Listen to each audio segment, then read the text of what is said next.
Africa Media Live TV. Kindly subscribe to our YouTube channel to get updated on the trending gist, latest news all over the world.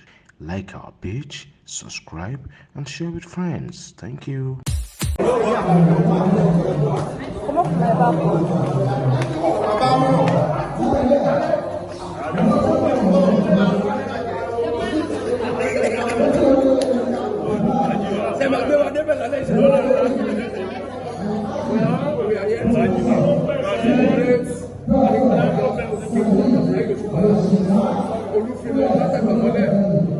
To entertain ourselves for the next month in December.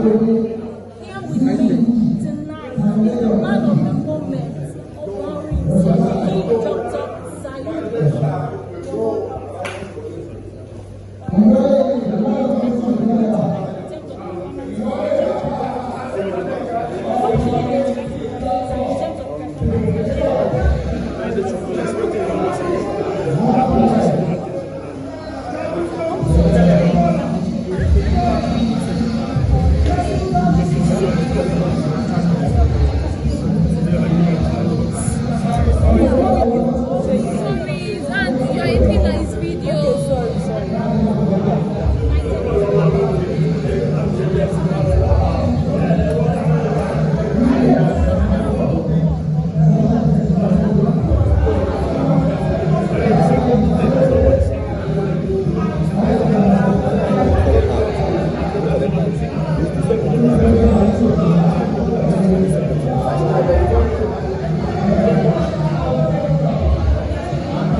Media Live TV. Kindly subscribe to our YouTube channel to get updated on the trending gist, latest news all over the world.